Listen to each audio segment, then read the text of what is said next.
Veteran political analyst Malotikia hindi pinalampas si USEC Attorney Claire Castro, matapos niyang sabihin sa isang panayam na tila nagiging attack dog ng administrasyon si Castro. Hindi naman nagpatinag ang opisyal at agad bamuelta, iginiit na hindi sila ang nauna at tinanong kung ang mga Duterte lamang ba ang may karapatang maging moldita. Isang matapang na palitan ng pahayag ang naganap, ano nga ba ang punot dulo ng sigalot na ito? Panoorin ang buong detalye sa video. Since hindi tayo nasanay sa isang Marcos na butangero, nangyari yan nung unang araw ng kampanya. Butangero siya. Sumunod, pangatlo, butangero siya. Tapos siguro may nagkuha na, hindi mo naman yan, you are not known to be such. Kaya ang mga tao nagulat, bakit siya ganun? Ano nangyari? Tapos nagkaroon siya ngayon ng tagapagsalita na ganun din. Again, I will raise the issue.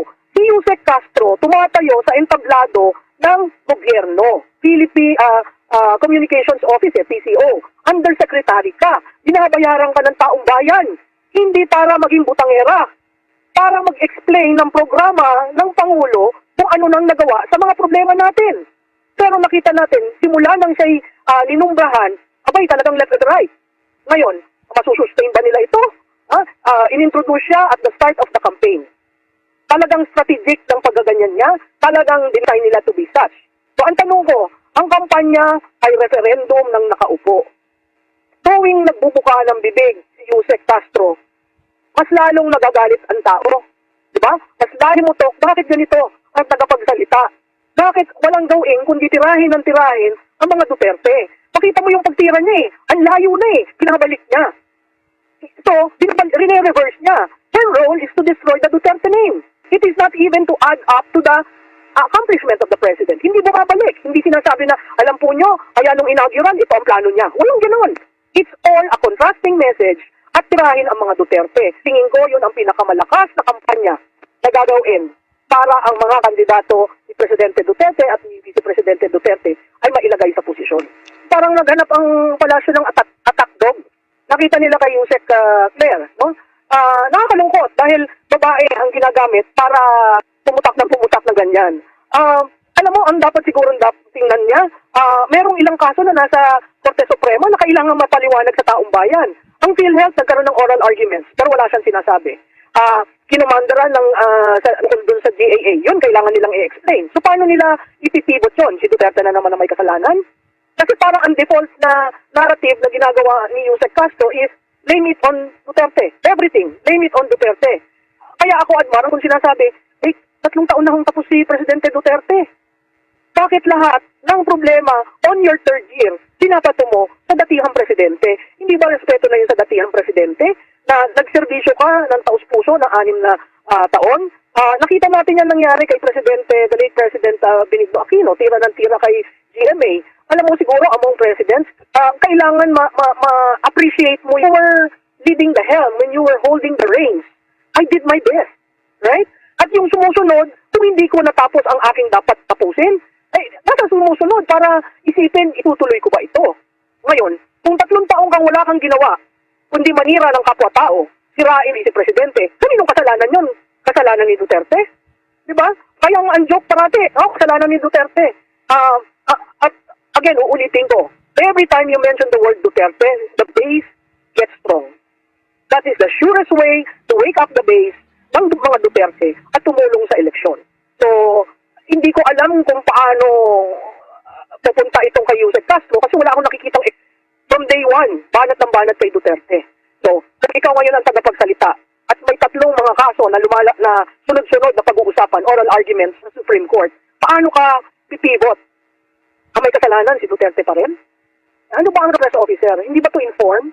Hindi ka magbibitaw na maanghang at maiinit na salita, pero nagbibigay ka ng datos. Ang datos kasi cold yan. Pag sinabi mo, 5% of GDP is used for infrastructure, that is very cold. Pero binibigyan mo ng datos ang publiko na ganun kalaki ang nai-invest para sa infrastructure. Wala akong nakirinig na datos sa kanya. Simula na siya yung nagsalita, wala akong naririnig na to share to the public. Alam mo, may ginawang maganda ang PhilHealth na extend ang coverage. Bakit hindi niya yung pinag-uusapan? Diba? Maraming news na pwede mong pag-usapan, but she chose to use words that are very heated, words that are unbecoming because you are using the podium of the communication office. So it would appear as being part and parcel of presidential communication. Na maling-mali yun. Kasi ang presidente ay hindi lamang leader ng bumoto sa kanya. Ang presidente ay leader rin ng mga hindi bumoto sa kanya. So pag ganyan ang ganyan ang iyong press officer, hindi ba na-alienate mo ang mga Pilipino?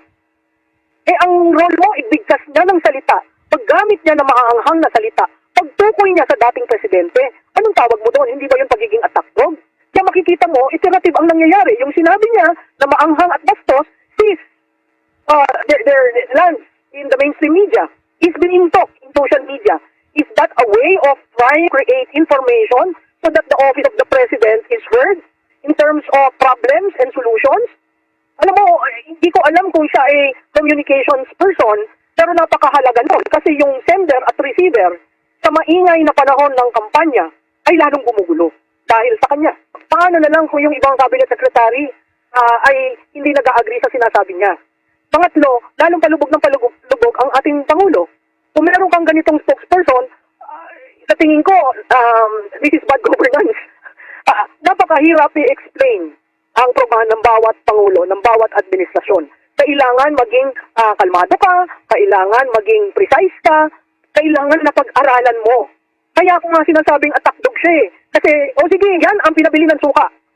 Na walang gawin kundi kumuda ng kumuda na hindi nag-aaral. Sayang yun. Kasi babalik ulit tayo dun sa part ka ng Presidential Communication Office. Presidential. So, you should at least be... Ngayon, kung ang role mo ay umatake ng umatake, edi ilipat ka as spokesperson sa campaign team. Huwag sa Office of the President.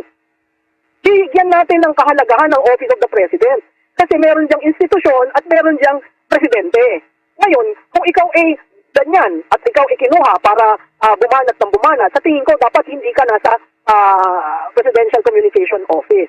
Kasi ang taong bayan, tuwi siyang bubukan ng bibig. Ang iniisip, si Pangulo, ganito magsalita. Pangalawa, parang hindi naman ganyan si Pangulo. Pangatlo, lumiwanag ba ang gustong sabihin ni Pangulo? So sino ang lumulubog tuwing si Undersecretary Castro ay nagsasalita? Ito naman yung sa akin, di ba? Di naman ako yung nag-start. Mhm. Lahat naman ng tanong, sinagot ko lang kasi yun yung tanong. Di ba? Right. The first day after the oath-taking, binulagaan na agad ako, nakatayo pa lang ako, kaka-introduce ko pa lang, wala nga kami dun sa ano eh. Di ba? Wala pa nga ako dun sa podium eh. Di ba? Tinanong na Right. agad ako. So, I had to answer, di ba? I should answer. Oh. Tapos sino bang unang bumanat na gearing towards the gearing towards right. dictatorship? So paano ko sasagutin? 'Di ba? Di planting of evidence ba to? Creating intrigues. Oh. So bakit sila masasaktan when it was former President Duterte who admitted that he's expert on that? Mhm. Eh wala naman akong sinabing hindi inadmit ni dating Pangulong Duterte. Mhm. So ngayon, ang nangyayari, sinabi pala ni Miss Tikia na matahimik si PBBM, hindi sumasagot. Mhm. Tapos nabago nung dumating ako. Tama ba? Nung dumating ako, nabago. Tapos tinitira ko na daw ang mga Duterte. Sino ba Right. yung una? Tanong ko naman, sino ba yung una? Mhm. Di ba? Sinasagot lang naman natin based sa facts. Oh. Tapos, sino ba? Marami naman silang tumitira. Marami silang nagbibigay ng maling information. Sasabihin na mas mataas ang crime rate ng panahon ngayon. Mhm. So, kanino Right, natin right. ito i-compare? Diba? Halos 3 years pa lang si PBBM. Kanino natin i-compare to? Di sa nakaraang administrasyon. So, the high crime rates now, so if you will compare that with the previous administration, ano bang statistics? Even SPGs, diba, admitted, confirmed, that during the time of former President Duterte, mas mataas ang crime rate. Yeah. Si SPGs na nagsabi noon, ibig ba sabihin si SPGs nagsisinungaling? Mhm. So, i-quote ko na si SPGs. And also, Secretary John Vic Rimulya, based sa statistics, mas mataas ang crime rate nung panahon ni dating Pangulong Duterte. So, ibig ba sabihin, ang dapat lang tumira, kahit binabayaran ng taong bayan, ang pwede lang magsabi na I want to cut his head. Di ba? Toxic, I really want to cut his head. Nasa OVP din naman siya at the time, and she's being paid by the taxpayers for her salary. So ano yun? At ako lang pwede, ako lang yung binabayaran taong bayan para di maging butangera. Sino bang unang naging butangera? Former President Duterte admitted to be a mass murderer. Oh, at that time saan yun? Nasa palasyo pa siya or nasa pagre-report sa taong bayan. Basta, as a president pa siya. So ano yun? He was also being paid. So hindi Right. yun butangero. Di ba? Bakit may ibang pagtingin sa mga taga-gobyerno ngayon at iba yung pagtingin nila sa mga Duterte? So, pag ba ang titira ang Duterte, kahit anong sabihin, kahit anong mura, ngagba-ngagba. Di ba? At Right. kumbaga, lahat na lang ng ad hominem ibibigay nila. Di kayo nagre-react, okay lang, palakpakan pa. But unfair yata yun. Aminado naman ako na nabubulol ako, hirap kaya magbasa ng Tagalog. Malabo yung mata ko eh. Prompter yun eh. Kaya nga ayoko mag-contact lens. Di ba? So kung mabulol man ako sa pagbabasa ng Tagalog, nakaka-apekto ba yun sa accomplishment? That's the point. Mhm. Doon tayo sa accomplishment. Tignan nyo muna yung accomplishment kung totoo o mali. Doon tayo. Saka nyo napansinin kung nabubulol ako. Okay? Kasi Right. normal yun. Admitted na ako doon. O, sige. Mhm. So, pero, mabulol man ako, it will not affect the truthfulness and the veracity of the accomplishment of PBBM administration. Doon tayo. Right. Okay, doon sa mga nakikita nyong fasad. O, diba? I-check nila yung ito tayo puro sila laway. Diba? Puro laway. So, kung ibinibintang yung walang accomplishments, di pa-check nyo. Magsasalita ba naman tayo dito? Magsisinungaling ba tayo katulad ng dating nakaraang administrasyon? Hindi tayo pa-joke. Hindi tayo pa-budol. Di ba? Ibig sabihin, magsasalita ako dyan, tapos sinisinungaling ko lang yung accomplishments. Hindi naman nawawalan. Tanong ko muna sa'yo, nawalan na ba? Sa panahon ni dating ngayon, nawalan ba? Sa panahon ni PBBM, ng shabu, sa magnetic lifter. Nawalan ba tayo? Bakit noon? Anong say nila doon sa nawala? Di ba? Kaya, tapos sasabihin nila, ibinabalik ko. Lahat ng accomplishments, nasaan yung 3 months? 6 months, natanggal. Ang drugs. Nasaan yung jet ski? At least hindi natin sasabihin na stupid kayo dahil naniwala kayo. Si dating Pangulong Duterte, sinabihan tayong stupid, naniwala tayo sa kanya. So lahat ng accomplishments niya, joke ba? Ibabato nila sa akin, diba? Tapos sabihin nilang walang accomplishments, di, check for yourself. Diba? May records naman dyan Dahil sa akin, hindi ko alam kung matutuwa ako, ito yan natutuwa ba ako, malulungkot ba ako? It means ba, hindi ko in-expect na maaapektuhan ko sila ng ganun. Diba? Kung naaapektuhan kayo sa mga sinasabi ko, diba? Bakit kayo umaalma? Logic ito Jared diba? Sabi niyo panira ako Diba sinisiraan niyo lahat ako? Sinisiraan niyo lahat yung pagiging press officer ko, yung pagsasalita ako, butangera ako, atakdog ako, palingkera ako. Well, in the first place, sabi ko nga, welcome doon sa mga working in the marketplaces, di ba? I belong. Kung tingin nyo, mapanira ako, kasi di ba, remove Atty. Claire, sisirain ka lang yan. Sisirain ko lang si PBB. Correct. Yung gobyerno. Why do you care? Diba? Di ba gusto niyang you should even advise the president, stick with her. Don't remove her. Panira siya So, di niyo sasabihin, ililihim nyo yung strategy nyo na panira ako. Para tuloy-tuloy, di ba, tuloy-tuloy yung pagbaksak ng gobyerno dahil sa akin. Ba't niyo ako pinapaalis? Ako pala yung pinaka, kumbaga parang lucky charm nyo. Di ba? Swerte mo pala. Ako naging lucky charm nyo na mapaalis ang Pangulo dahil, ang tawag doon, malas ako or panira ako. Dapat wag niyo sabihin.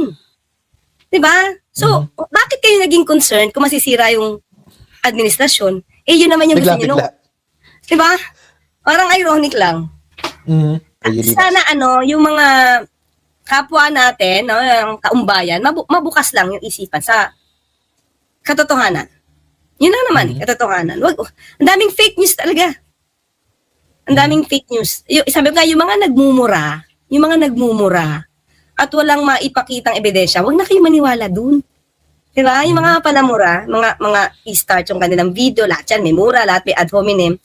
Pag puro ganon, walang, walang basihan sa yung kanilang mga kinokontent. So, kung pwede, wag kayo maniwala. And at the same time, let's just pray. Not for me, not only for me, but not only for the president, but for the country. Para hindi mabulagan, para mabukas yung kanilang isipan, ang kanilang mga mata, diba? Sa katotohanan.